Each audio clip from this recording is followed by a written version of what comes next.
Okay, so hi and welcome to Giving Up Alcohol with New. And what we've got here is something so utterly beautiful to an alcoholic. It is a fine pint can of possibly one of the finest libations in known history, made by our dear neighbours the French. It's called 1664, Kronenbourg as it was originally called, 1664. And it's a blonde beer. We call it blonde. I don't know what we'd really call it in England. Probably amber from the Australian, amber nectar. We don't really call it a colour. They literally have defined its colour as blonde, which I suppose it is in a goldy sort of way. I like to think of lager as gold, actually, in the sun. You know, we drink pure gold, and how does it make us feel? Gold. Just don't overdo the gold, because then you'll puke, spew, and feel really ill, and maybe die young. But let's look at the evidence, shall we? I'm not going to open this. This is giving up alcohol. We've got to try and fight off the urge while I'm making this documentary to not drink, because I figured, as a heavy drinker, I love beer. Right? I don't really drink wine or spirits, I don't. But I do like beer because it's like pop for grown-ups with a kick. And this is made by monks originally, so it's a very holy drink. You know, drink this in memory of me. Not as strong as wine, settle down. Don't want to get permanently drunk the whole time, that would be unwise. However, high days, holidays, evenings, late afternoons, off days, off days, bad days, good days, all must be celebrated with a drink, because we're British and it's in our genes to be able to tolerate booze. We're not Oriental or Asian, where they don't have the same genetic makeup quite, because of the history of the practice of preparing the water. In the East they generally boiled the water to make tea, to make it consumable, and in the West we fermented it to make alcohol. And that's why the West is generally more advanced and better than the East.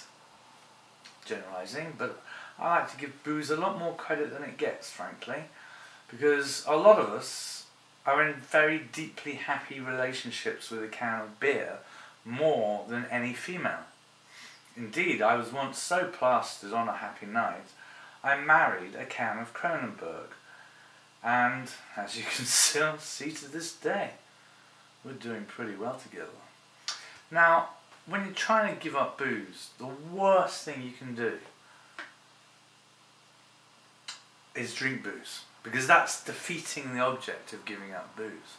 But little did you not know that if you're a heavy drinker and you cut booze out like that, that's it, right? If you just cut booze out as a heavy drinker, it can actually be lethal and kill you. And you can have a seizure and die. And this, you see, so while I'm sober from beer now, I'm holding off the urge to drink this, so I can make a documentary and be somewhat lucid on camera in a prolix, verbose, linguistic way, while defining the essence of my struggle in this life, is that really I want to feel good all the time. I'm religious. Who doesn't? We all want to go to heaven. Like, heaven is just the idea of after death we all feel great forever, essentially, isn't it? That's what you want. And a little bit of beer and a little bit of holy smokes really does make me feel better, on the whole, sometimes, than the alternative, which is brutal sobriety. We've all heard of raw dogging these days, haven't we? This mad new word for when you're travelling and you don't have any form of entertainment on the plane or the train, and you just sit there roughing it. Like, I did it quite often. I was once flew to the Seychelles, and I think I raw dogged a lot of it. But I didn't know it was such a respectable thing, because I just thought it was sitting on a plane. But now people have actually worked out this is a thing people do, and they have full respect for those of us who raw dog. I don't even like to drink on planes. I don't, because you can't smoke, and if I'm having a beer, well, you need a fag. And I'm sorry, but this is why I don't like travelling. I don't like getting on planes because I can't smoke for hours. I can't drink and have a smoke, so I don't drink. And I'm just sat there at 500 or so miles an hour, looking out the window, going, wow, how the fuck did we manage to do this, right? But that's another story. The point is, when giving up alcohol, you've got to do something to take your mind off the need for the beer. So today's solution was to make a documentary, at least for a time, about not drinking, which is wise, but it's not very nice, is it? And so many people think they're so wise because they don't drink. And yet, look, the one guy I know who doesn't drink in the public eye, who really doesn't drink to a shocking level of sobriety, and probably has never smoked pot, which indicates why there might be cerebral malfunction along the way, is Donald Trump. You know, Hitler didn't smoke or drink. I'm not drawing the line between Nazism and MAGA. I don't even know what MAGA, meaning which in Latin, really is. It just looks deformed, deranged and insane. But then, they're not like, the Nazis were really ordered in uniform and masculine, hardcore, quasi-athletic looking wannabe Aryans with machine guns. And the Americans are all drunk, Jabba the Hutt lookalike, burger swilling gobshites in more state of anarchy. They're certainly not ordered, are they, in their regiments or anything like that. It's not a militaristic movement per se, it's more an anarchic movement, both of which I obviously think are stupid, and which is why as Christians we shouldn't really follow the crowd, because you get yourselves into unnecessary trouble over bollocks. You know, like, I'm a man and I want to join in women's sports, I'm being oppressed. Oh, give over, you arse! But you know, that is one good thing that the Trump's administration has done. But you know, throw enough shit at the wall and some of it will stick. And Trump is always throwing shit at the wall. And some of it sticks. So I'm not meant to open it, am I? But I wanted to make this a long documentary. But frankly, I'm going to make this an interesting documentary about trying to quit beer by having a beer. But what is different about this time is that I'm going to walk you through it so you know exactly what we go through, especially to you Muslims out there who don't drink, and you probably think this is some kind of heathen activity. No. I think if Jesus came in now and he said, Nick, I'd be like, dude, would you like a drink, sir? And I'd offer him tea or lager, but he's willing to have both, I don't mind. Anyway, wine is stronger than beer. And it was much stronger back in the day, I imagine, prior to rules and regulations and British health and safety laws. So anyway, what was the point of telling you all this? Oh yes, so the first couple of sips always hits quite dramatically to the tongue, because beer is quite a strong taste, but it's not completely delicious, but it's not overly disgusting. And there is a kind of after effect to it, which isn't so much the alcoholic effect, but the taste effect, which is quite charming to the palate, for want of a term. But the initial kick on the first beer of the day is always, ooh. But then the palate recognises the flavour and the body begins to adjust to the welcoming of the liquid. And things start to get really happy in about 5-10 minutes, when you're really in the zone and there's nothing wrong. And while these moments may be fleeting to the individuals of society who don't really know what we're talking about. Shit, there's an ambulance outside. Sorry about that. The battery just went dead while I was in the middle of full flow. Can't remember what I was talking about. But I'm trying to quit by having only one beer. So let's just see who's dead or dying. Who? Oh, there's a police. Oh my God, there's a police ambulance. Bloody hell. Are they coming to take me away?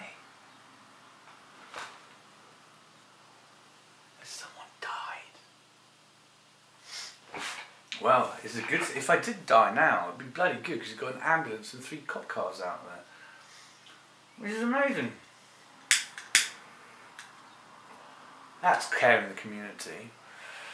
I love the NHS and the forces. Don't care what anyone says. I think they're heroes. That a lot of them, apart from the ones that kill babies. But they're in jail if they can. If we can get them, the baby killers. But generally the NHS, and I think the police, around here anyway, top notch.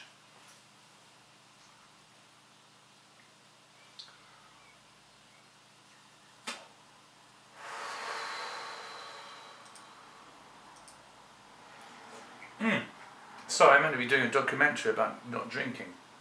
So, I confess, as a documentary about not drinking, this isn't going to be the greatest documentary you've seen. Because in order to make the documentary more interesting for me and exciting for me, not necessarily the viewer, I have to have a beer. Because also the sun is shining quite nicely today on this day of our Lord in May the 8th. And 2025, and it's quite a nice day, and that's quite rare, even still, for Britain. And so, come the summer, when you get a nice day, I like to drink, because it's just there's nothing really finer than a drink and a smoke in the happy sun of a clement English weather day, right? It's beautiful. It's a heavenly experience, and I'd recommend it to any religion. You just got to learn self-control. This is why I don't generally get in trouble with the police, even though I like a drink and a smoke, because I always have more or less self-control. There was a comedian, an English comedian, I can't remember his name, but he basically said men fall into 4 states of being: sober, tipsy, drunk, and a hangover. And he was right, only one of them is agreeable, and that's tipsy. So this, I would say, for a heavy drinker like me, who goes through a good few beers a day, the first 2 or 3 beers are in the peak of the end zone. And that's what you're really getting to. An alcoholic is really living, not for his whole life, but I don't think anyone lives for their whole life. They're living for the peaks, they're riding the peaks. It's called riding the peaks. Because the peak of being a smoker or a drinker is like an end curve. So it starts, you feel better and better and better and better until you're peaking, and then you start to feel generally worse as things go on, and you get more and more fucked until you can hardly speak and you're comatose at the end, right? So that's not an ideal place to get to.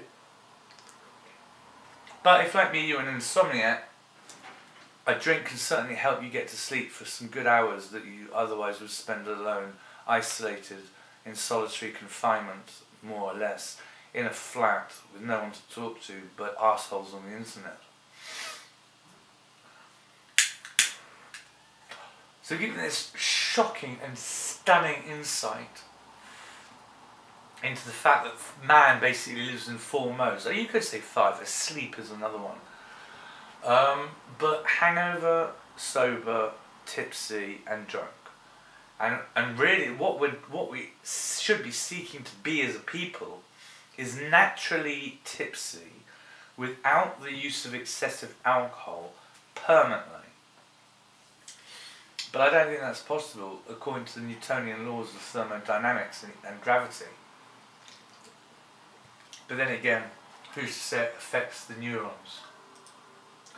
But the point is that I quite like being English, because for all our faults, and there are many,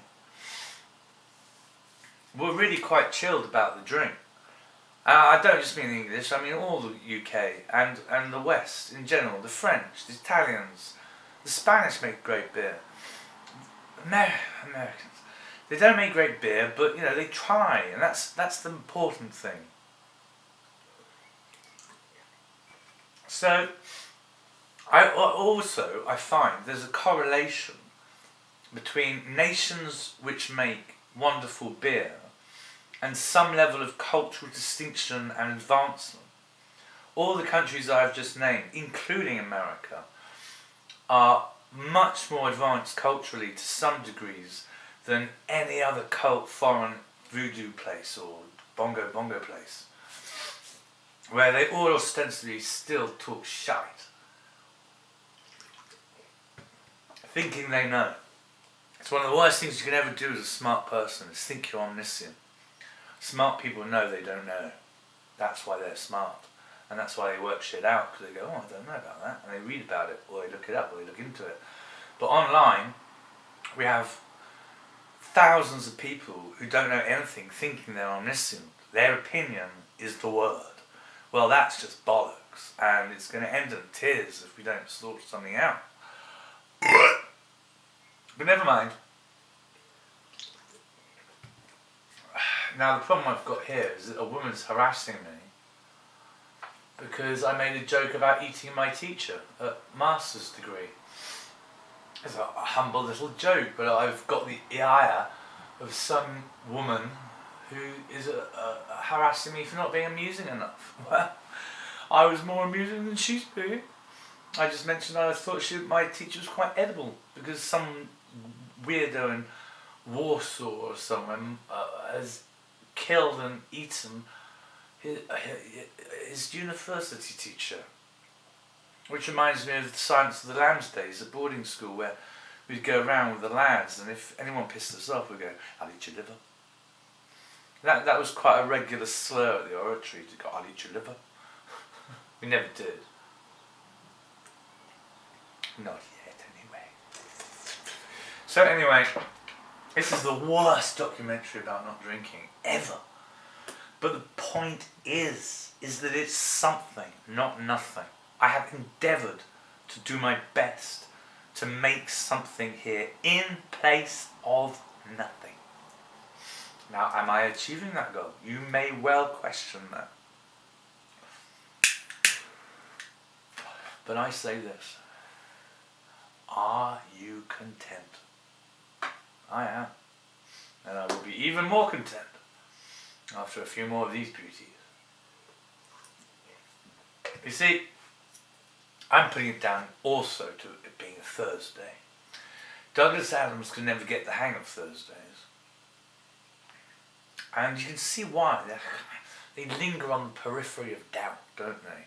They're not quite the weekend, and they're not the early week. So what the fuck is a Thursday? It's a grey area. It's a grey area of confusion, doubt, and it comes with some promise that Friday is tomorrow, but it's like sort of uncool really, a Thursday, where everyone wants to know trendy Friday and Saturday. And who wouldn't, man? What's in a name, man? Thursday. Sounds like Turds Day. Ugh, I've had enough. Anyway, I'm sorry about this shite. I really am. I do apologise. I'm trying my best to entertain the masses, given no budget and me being a filmmaker. If I had a budget, I would give up the beer and change the world with a mega film. And I know exactly what to do. The problem is, no one believes in me. They all think I'm a tosser, for reasons I don't understand. They've not actually alluded to me why I am a twat or a tosser. They've just called me a twat or a tosser, but never gone into detail, which, to me, means they're twats and tossers, because they're not very smart. You shouldn't really judge people that way either, really, should you? It's like Jesus said, you be careful you don't call your brother Raca, lest you risk the fires of hell. Well, in the Bible, Raca is translated as fool, but it probably meant something a bit more hardcore than that. I think in the modern jargon of English parlance, Raka is either going to mean racist, cunt, or paedophile. Because they're like the three worst slurs you can tell anyone in this country to, you know what I mean? They're the three very bad slurs. So, and fool these days in the changing of the lingo isn't the slur that it used to be back in biblical times. Being called a fool back in the biblical times was a serious breach of respect. Nowadays, our best mates if they don't call you a fool, your best mates these days, it's almost like you're doing something wrong, isn't it? There's not genuine love in the English if you're not ribbing your mates. But no, calling someone the C word, or the P word, or raka, literally racist raka, could be. You just don't know, because it was ancient Aramaic, and they don't know what the word really meant. But they're the three I've got my beef on in what the word means equivalently. So anyway, we've got all that off our chest, and I'd just like to bring this documentary about not drinking and failing, is don't beat yourself up if you have a beer. Look, I did go to a very religious school, and I've never self-flagellated, even though I have done things which warranted my guilt of severe levels on occasion, most often due to error and misjudgment and ignorance on my part. But everyone likes to drink at Catholic school. Apart from the Muslims. But then you've got to ask yourself, what is a Muslim doing in a Catholic school? Never could quite work that one out, unless we were trying to assimilate them. But it's hard to assimilate Muslims. They're very brainwashed. But never mind. We're all here, and we're all still moderately alive. So well done, and God bless.